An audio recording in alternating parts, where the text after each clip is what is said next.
One sunny afternoon, a woman named Cora Tannetti watches a young couple making out openly on a beach.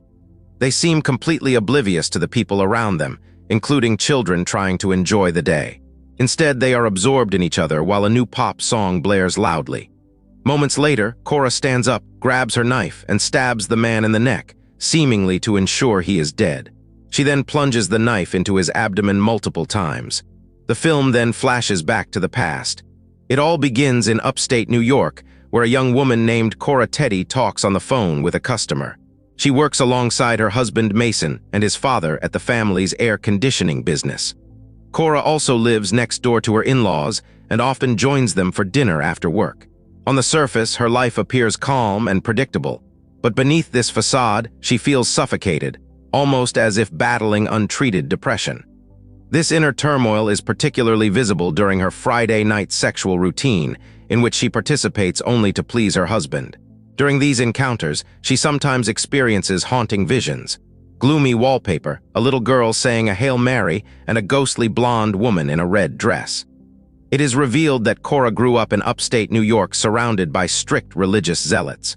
One Saturday afternoon, Cora, Mason, and their toddler, son Lane, visit Lake Minnewa for a relaxing day. The lake is lively with children running around, beer-filled coolers and sand buckets perfect for building castles. Cora swims past the buoys toward the far shore, but suddenly submerges herself as if attempting to drown.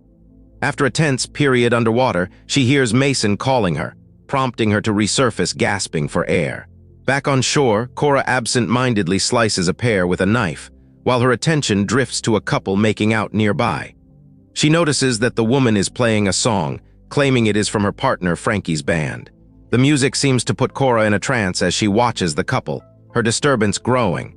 Suddenly, she charges over and stabs Frankie repeatedly, filling the beach with screams. Mason rushes to intervene, wrestling her to the sand until she lets go of the knife. The police soon arrive and quietly lead Cora away in handcuffs. Mason, stunned, sits on the back of an ambulance and turns his face away from his wife, who calls out to him from the police cruiser. Meanwhile, Detective Harry Ambrose is elsewhere, observing a waitress in an alley through binoculars.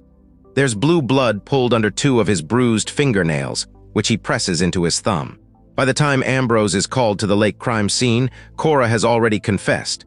The case appears straightforward, with more than enough eyewitnesses to confirm the events. It's also revealed that her victim was a young doctor named Frankie Belmont. Her mugshot is taken, and Belmont's blood is swabbed from her body. Under police supervision, Cora showers, which triggers a childhood memory. She is saying the Hail Mary with her father, who urges her to include her mother and little sister in the prayers. Although little Cora clearly loves her father, she insists she doesn't want her mother to return. Back in the present, Mason and his parents are shell-shocked by the events. Cora calls him from the station, but he ignores it, letting it go to voicemail. Meanwhile, Ambrose and his partner begin questioning Cora. She has been married for years, both her parents are dead, she has no mental illness history and only occasionally takes sleeping pills. Surprisingly, Cora says she doesn't want a lawyer. The detective presses her on why she would kill a man she had never met, and Cora simply replies that it was because they were playing irritating music. Ambrose struggles to understand such a brutal homicide, noting that women usually kill someone they are intimately involved with. A few days later, Cora is transferred to the local county jail and placed in solitary confinement. She grows increasingly distressed, believing she hears the same song from the beach blasting in her cell. She bangs on the walls and intercom, begging for a sleeping pill. When the guards refuse, she falls to her knees and frantically recites the Hail Mary. The following morning, Detective Ambrose arrives outside the Tannetti household and finds a crowd of reporters with cameras and microphones seeking a sound bite. He makes his way inside and speaks with her family. Mason explains that immediately after the stabbing, Cora went to Frankie's wife, Lee, to comfort her, reassuring her that the attacker is gone. On some level, Cora seems to have believed she was protecting Lee from abuse. Meanwhile, in her cell, Cora revisits another childhood memory. She watches her parents argue before being introduced to her baby sister, Phoebe. The little girl is clearly unwell, with a black and blue cast to her skin. Their mother tells Cora that when she was a baby, she used up all her strength, leaving none for Phoebe. Now they must pray and follow God's commands if they hope to see Phoebe healthy. A few days later, Mason finally visits Cora. She immediately asks about their son, and he reassures her that the boy is fine. He also apologizes for not coming sooner, but Cora tells him none of this is his fault and that he should move on with his life. This makes Mason emotional, and he leaves without saying goodbye to his wife. Meanwhile, Detective Ambrose calls his partner to say he's going to see Lee Belmont. If she can confirm Cora was in a delusional state, the judge might reject a guilty plea, but Ambrose has only hours before her hearing. He later finds Lee sedated in the hospital with her friend Patrick, who witnessed the murder. The two men sit together in the hospital cafeteria, and Ambrose asks Patrick why he didn't try to stop Cora. Mason had run to tackle her, while Patrick barely moved. Patrick explains that he saw Frankie grab Cora's arm after the first stab. Frankie could have stopped her but didn't, as it seemed he recognized her. At the courthouse, Cora pleads guilty to murdering Frankie Belmont. The judge tries to dissuade her, noting she has no criminal record and no clear motive, yet she insists on giving up her right to a trial. Concerned, the judge orders a mental health examination. Afterward, Ambrose visits Cora and asks why she's pleading guilty. He urges her to plead insanity so she can reunite with her family, but Cora replies that she doesn't want that life back, which surprises the detective. Meanwhile, she drifts into a childhood memory where her parents are fighting because her sick sister Phoebe must sleep with them, forcing her father to take a tiny twin bed opposite Cora. Later, Ambrose sits with Lee Belmont, who is exhausted in a hospital gown. She honestly says Frankie never mentioned Cora, but she knew he had an intense connection with a woman years before meeting Lee. Lee recalls that the woman had suffered something traumatic from a life-changing accident. The scene then flashes back to Cora watching a group recite the rosary over Phoebe. One of her aunts, Margaret, sneaks Cora a chocolate bar before she leaves for the city. Later that night, Cora removes thick blankets from a box in her bedroom to reveal a secret trove beneath, containing mascara, nail polish, bracelets, a coin purse, and the chocolate bar. Back in the present, Ambrose presses Cora to reveal any history between her and Frankie. After persistent questioning, she surprises him by saying she first met Frankie on September 3rd. Years earlier, Cora met a man named JD and his friend at Carl's tap room during the 4th of July weekend. They all took pills, drove off to someone's house, and spent the night. She only recalls the orange carpet and a song repeating endlessly. Weeks later, she discovered she was pregnant but didn't know how to contact the man. When she tried tracking him down, she learned JD was a fake name. Raised Catholic, she couldn't tell her parents or consider abortion. Instead, she tried to end her life by stepping in front of a car. She survived with a fractured hip and concussion, but no pregnancy. Detective Ambrose listens closely but doubts the story adds up. Mason remembers being intimate with Cora. When he attempted oral sex, she panicked and crushed his head between her thighs. In the present, a policewoman questions Mason about JD.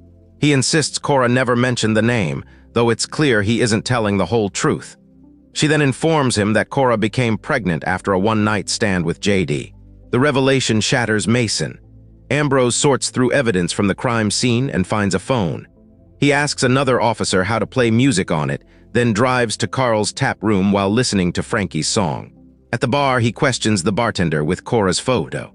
She remembers Cora from both the picture and the news, recalling that on July 4th, Cora was drunk, dancing with another girl, and so unsteady she could barely stand. The bartender also recalls a blonde-haired man with them, which puzzles Ambrose since Frankie had black hair. The detective then visits Frankie's parents. They claim they never heard their son use the name JD and reject Cora's account. To prove their point, Frankie's father shows records proving Frankie was working at a volunteer clinic in Los Angeles during that period. Meanwhile, Detective Leroy uncovers troubling details. No hospital has records of Cora being admitted after the car crash she described. He also learns she lied about her parents being dead. They're alive and living only half an hour away. Back in prison, Cora returns from the shower to find her mattress and bedding stripped from her bunk. The sight stirs a childhood memory.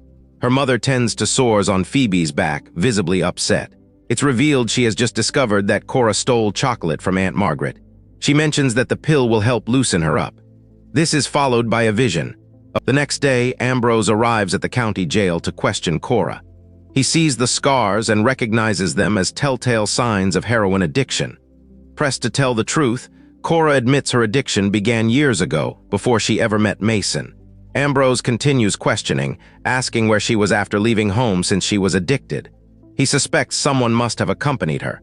Cora says she doesn't remember who, but reveals she used to sleep with different men for drugs. She begs Ambrose not to tell Mason, her in-laws, or her son, as they all think the scars are from a childhood infection. Ambrose explains he may be obliged to relay the information to her husband. As Ambrose is leaving, a policeman mentions that Cora's Aunt Margaret visited earlier. Ambrose drives into the city and arrives at Margaret's apartment. The old lady explains she tried to be close with Cora, but Elizabeth's rude behavior made it difficult. She reveals Cora disappeared for a while in July and resurfaced months later, living with Margaret for a time. Margaret feels guilty for ignoring obvious signs of Cora's distress. Margaret adds that Cora had a mysterious scar on her scalp and regularly suffered nightmares around 3 a.m. Meanwhile, Mason visits Cora at the prison without Lane. It's revealed that Ambrose had questioned him about Cora's drug use. Mason is devastated that she lied to him again. The scene shifts to a flashback. Preteen Cora shares a bedroom with Phoebe. Unlike Cora, Phoebe curses freely and reads scandalous magazines. One night, Phoebe produces a contraband women's magazine she took from a hospital and asks Cora to read an article on foreplay. Elizabeth catches them. Phoebe claims someone left the magazine on the sidewalk, but Cora immediately admits her guilt. As punishment, Elizabeth makes Cora kneel on dry rice and pray in front of a large crucifix. Later, Phoebe picks at Cora's skinned knees and asks why she didn't lie. Cora timidly replies that God would punish them for lying by making Phoebe sick. Her little sister dismisses her fear, assuring her that God isn't listening. That night, the girls sneak wine, crackers, and the enormous crucifix into their bedroom for a mock mass. They lie down next to Jesus and tell him they love him. In the present day, Cora's assigned public defender tells her she might be eligible for parole in a few years. Cora asks if she could change her plea, but the lawyer discourages her, explaining that proving temporary insanity is very difficult and that her family history and past will be thoroughly examined. Ambrose visits the rehabilitation center where Cora had been kept for a while. An employee explains that she got clean easily after weeks of inpatient treatment. Her head wound had been stitched before arrival, and she came in wearing clean clothes, unlike many homeless addicts. A man named Caleb Walker, who left no address or number, had signed her intake form. A few days pass, and Cora's second plea hearing arrives. Her parents are seated in the front row, heightening her nervousness.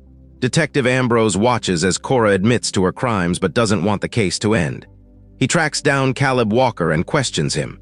Caleb says he spotted Cora passed out on the street, changed her clothes, stitched her wound, and brought her to the nearest rehab center. Meanwhile, Mason meets JD at a bar and questions how he knows Cora. JD immediately insults her and asks if she still likes making out with 3 men at once.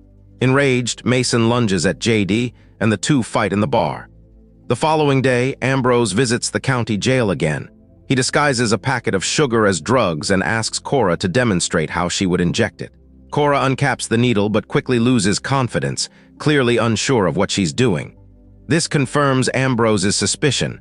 Addicts typically inject in hands or feet before their arms get scarred like Cora's. He asks her how much she remembers from the 2 months between the 4th of July and her rehab admission. Cora admits she only remembers fragments, indicating someone else was forcing her to take the drugs. The familiar, creepy wallpaper sharpens in Cora's mind. She is in a bedroom when a man in a scrub top appears. He wears a terrifying, featureless mask with holes for eyes, nose, and mouth. He addresses Cora by name and asks how she's doing.